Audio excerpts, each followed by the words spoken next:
The Crystal Cave by Mary Stewart, Book 1, The Dove, 2. It had been a hot summer, and there was peace that year, so for the first few days of his homecoming, Camleth idled, resting or riding out with his father, or the men through the harvest fields, and the valleys where the apples already dropped ripe from the trees.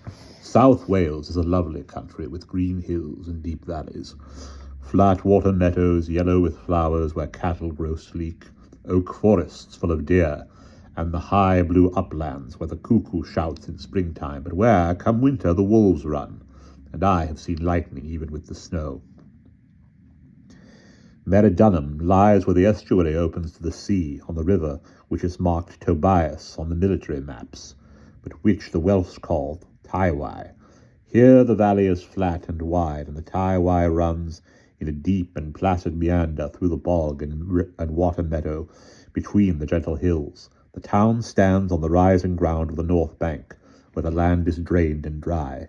It is served inland by the military road from Caerleon, and from the south by a good stone bridge with 3 spans, from which a paved street leads straight uphill past the king's house and into the square. Apart from my grandfather's house and the barrack buildings of the Roman-built fortress where he quartered his soldiers, and which he kept in good repair, the best building in Merridunham was the Christian nunnery near the palace on the river's bank. A few holy women lived there, calling themselves the community of St. Peter, though most of the town people called the place Tyre Merthin, from the old shrine of the god which had stood time out of mind under an oak not far from St. Peter's Gate. Even when I was a child, I heard the town itself called Caer Merthin. It is not true, as they say now, that men called it after me. The fact is that I, like the town and the hill behind it, with the sacred spring, was called after the god who is worshipped in high places. Since the events which I shall tell of, the name of the town has been publicly changed in my honor, but the god was there first, and if I have his hill now, it is because he shares it with me. My grandfather's house was set among the orchards, right beside the river. If you climbed, by way of a leaning apple tree, to the top of the wall, you could sit high over the towpath, and watch the river bridge for people riding in from the south, or for the ships that came up with the tide. Though I was not allowed to climb the tree for apples, being forced to content myself with the windfalls, Moravik never stopped me from climbing to the top of the wall to have me posted there as sentry meant she got wind of new arrivals sooner than anyone else in the palace. There was a little raised terrace at the orchard's end, with a curved brick wall at the back, and a stone seat protected from the wind, and she would sit there by the hour, dozing over her spindle, while the sun beat into the corner so hotly that lizards would steal out to lie on the stones, and I called out my reports from the wall. One hot afternoon, about 8 days after Camleth's coming to Merridunham, I was at my post as usual. There was no coming and going on the bridge or the road up the valley, only a local grain barge loading at the wharf, watched by a scatter of idlers, and an old man in a hooded cloak, who loitered, picking up windfalls along under the wall. I looked over my shoulder toward Moravik's corner. She was asleep, her spindle drooping on her knee, looking with the white fluffy wool like a burst bulrush. I threw down the bitten windfall I had been eating and tilted my head to study the forbidden treetop boughs where yellow globes hung clustered against the sky. There was one I thought I could reach. The fruit was round and glossy, ripening almost visibly in the hot sun. My mouth watered. I reached for a foothold and began to climb. I was 2 branches away from the fruit when a shout from the direction of the bridge, followed by the quick tramp of hooves and the jingle of metal, brought me up short. Clinging like a monkey, I made sure my feet then reached with one hand to push the leaves aside, peering down toward the bridge.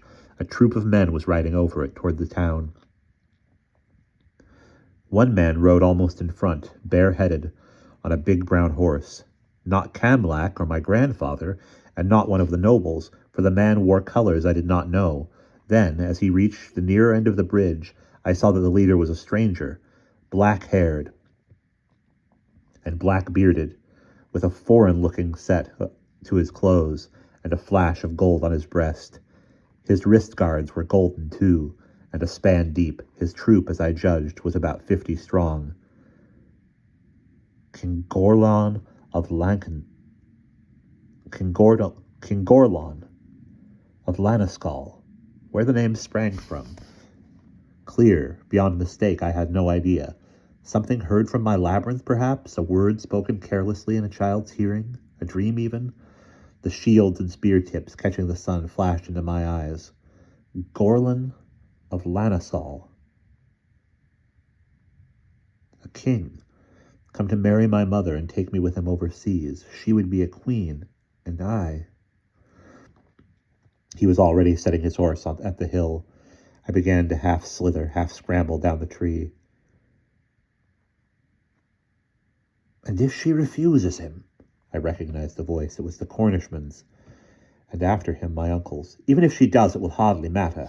I've nothing to fear. So even if he came himself... The troop was riding at ease across the bridge. The jingle of arms, the hammering of hoofs, rang in the still sunlight. He had come himself. He was here. A foot above the wall top, I missed my footing and almost fell. Luckily, my grip held, and I slithered safely to the coping in a shower of leaves and lichen, just as my nurse's voice called shrilly, "Merlin! Merlin! Save us! Where's the boy?" Here, Morvik, just coming down." I landed in the long grass. She had left her spindle, and kilting up her skirts, came running. "What's to do on the river road? I heard horses, a whole troop, by the noise. Saints alive, child, look at your clothes. If I didn't mend that tunic only this week, and now look at it, a tear you could put a fist through, and dirt from head to foot like a beggar's brat." I dodged as she reached for me. "I fell. I'm sorry. I was climbing down to tell you. It's a troop of horse foreigners. Moravik, it's King Gorlon from Lanaskal. He has a red cloak and a black beard." "Gorlon of Lanaskal? Why, that's barely 20 miles from where I was born. What's he here for, I wonder?" I stared. "Didn't you know? He's come to marry my mother." "Nonsense. It's true." "Of course it's not true. Do you think I wouldn't know? You must not say these things, Merlin. It can mean trouble. Where did you get it?"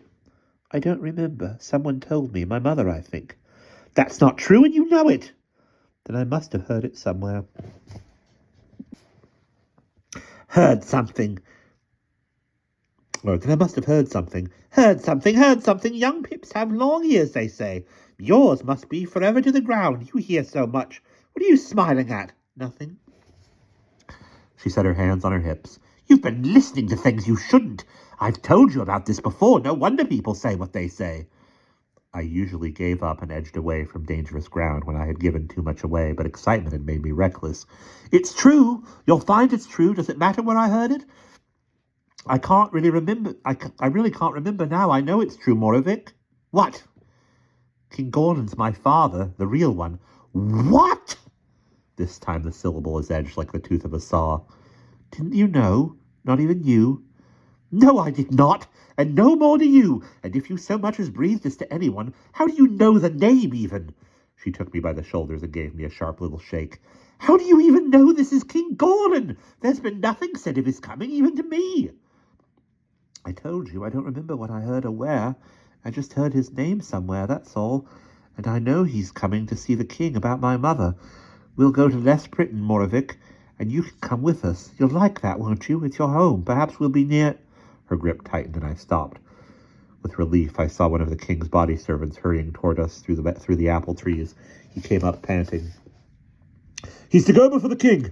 The boy, in the great hall, and hurry." "Who is it?" demanded Moravik. "The king said to hurry. He's been looking everywhere for the boy." "Who is it?" "King Gorlon, from Brittany." She gave a little hiss, like a startled goose, and then dropped her hands. "What's his business with the boy?" "How do I know?" The man was breathless. It was a hot day, and he was stout and curt with Moravik, whose status as my nurse was only a little higher with the servants than my own. "All I know is is the Lady Ninian is sent for, and the boy, and there'll be a beating for someone by my reckoning if he's not there by the time the king's looking round for him. He's been in a rare taking since the outriders came in, and I can tell you. All right. Get back and say we'll be there in a few minutes. The man hurried off. She whirled on me and grabbed at my arm. All the sweet saints in heaven! Moravik had the biggest collection of charms and talismans of anyone in Maradunum, and I had never known her to pass a wayside shrine without paying her respects to whatever image inhabited it. But officially she was a Christian, and when in trouble a devout one. Sweet cherubim! And the child has to choose this afternoon to be in rags. Hurry now, or there'll be trouble for both of us. She hustled me up the path toward the house, busily calling to her saints and exhorting me to hurry, determinedly refusing even to comment on the fact that I had been right about the newcomer. Dear St. Peter, why did I eat those eels for dinner and then sleep so sound? Today of all days. Here. She pushed me up in front of her into my room. Get out of those rags and into your good tunic, and we'll know soon enough what the Lord has sent for you. Hurry, child. The room I shared with Moravik was a small one, dark and next to the servants' quarters. It always smelt of cooking smells from the kitchen, and I liked this, as I liked the old lichened pear tree that hung close outside the window, where the birds swung singing in the summer mornings. My bed stood right under this window. The bed was nothing but plain planks set across wooden blocks. No carving, not even a head or footboard. I had heard Moravik grumble to the other servants when she thought I wasn't listening, that it was hardly a fit place to house a king's grandson. But to me, she said merely that it was convenient for her to be near the other servants, and indeed, I was comfortable enough, for she saw to it that I had a clean straw mattress and a coverlet of wool every bit as good as those on my mother's bed in the big room next to my grandfather. Moravik herself had a pallet on the floor near the door, and this was sometimes shared by the big wolfhound who fidgeted and scratched for fleas beside her feet, and sometimes by Cedric, one of the grooms, a Saxon who had been taken in a raid long since, and had settled down to marry one of the local girls. She had died in childbirth a year later, and the child with her, but he stayed on, apparently quite content. I once asked Moravik why she allowed the dog to sleep in the room, when she grumbled so much about the smell and the fleas. I forgot what she answered, but I knew without being told that he was there to give warning if anyone came into the room during the night. Cedric, of course, was the exception. The dog accepted him with no more fuss than the beating of his tail upon the floor, and vacated the bed for him. In a way, I suppose, Cedric fulfilled the same function as the watchdog, and others besides. Moravik never mentioned him, and neither did I. A small child is supposed to sleep very soundly, and even then, young as I was, I would wake sometimes in the middle of the night and lie quite still, watching the stars through the window beside me, caught like sparkling silverfish in the net of the pear tree's boughs. What passed between Cedric and Moravik meant no more to me than that he helped to guard my nights, as she my days. My clothes were kept in a wooden chest, which stood against the wall. This was very old, with panels painted with scenes of gods and goddesses, and I think originally it had come from Rome itself. Now the paint was dry and rubbed and flaking, but still, on the lid, you could see, like shadows, a scene taking place in what looked like a cave. There was a bull, and a man with a knife, and someone holding a sheaf of corn, and over in the corner some figure, rubbed almost away, raised round his head like the sun, and a stick in his hand. The chest was lined with cedar wood, and Moravik washed my clothes herself, and laid them away with sweet herbs from the garden. She threw the lid up now, so roughly that it banged against the wall, and pulled out the better of my two good tunics, the green one with the scarlet border. She shouted for water, and one of the maids brought it, running, and was scolded for spilling it on the floor.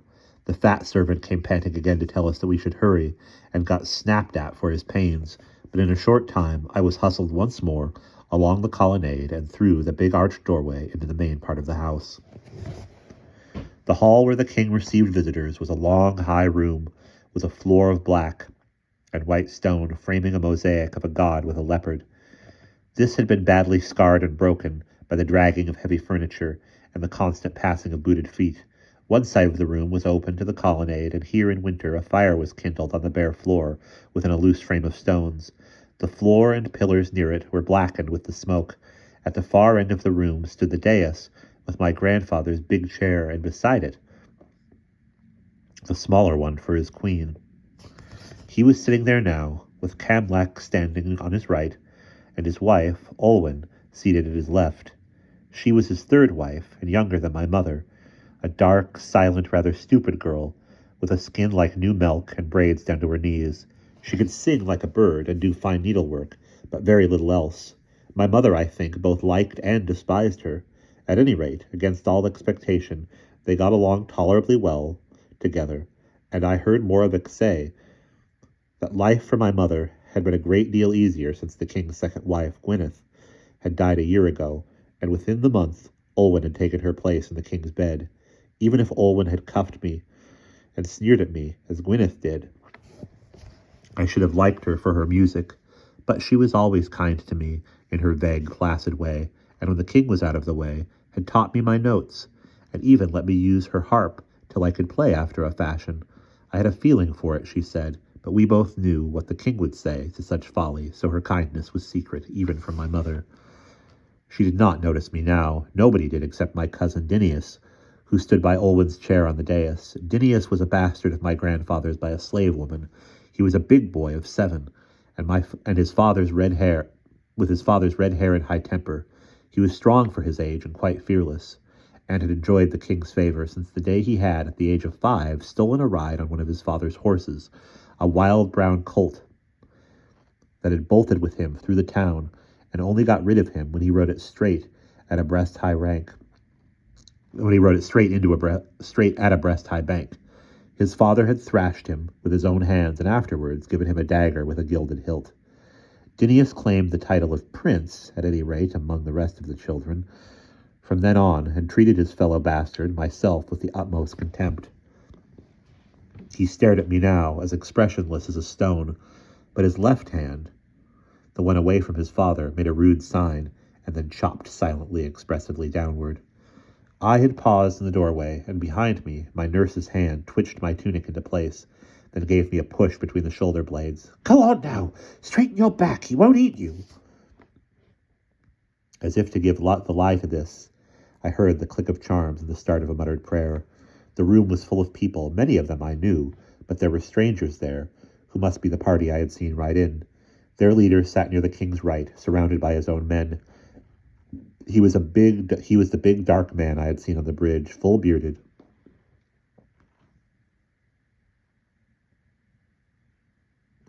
with a fierce beak of a nose and thick limbs, shrouded in a scarlet cloak. On the king's other side, but standing below the dais, was my mother, with 2 of her women.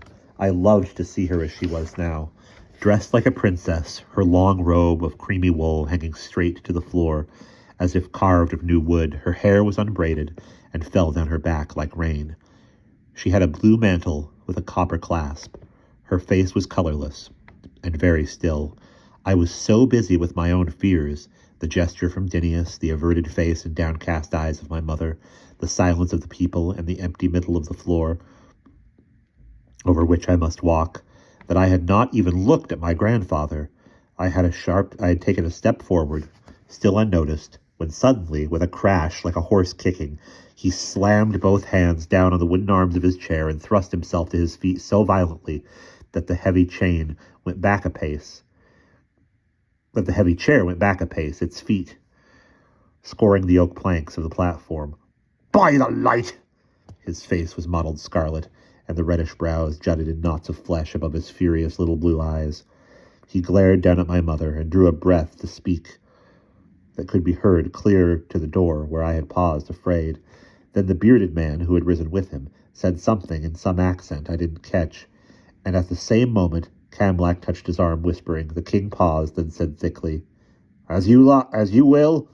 Later, get them out of here." Then, clearly to my mother, "This is not the end of it, Ninian. I promise you 6 years. It is enough, by God. Come, my lord." He swept his cloak up over one arm, jerked his head to his son, and, stepping down from the dais, took the bearded man by the arm and strode with him toward the door. After him, meek as milk, trailed his wife Olwen with her women, and after her Dinius, smiling. My mother never moved. The king went by her without a word or look, and the crowd parted between him and the door like a stubble field under the chair.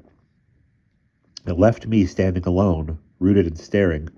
3 paces in from the door, as the king bore down on me, I came to myself and turned to escape into the anteroom.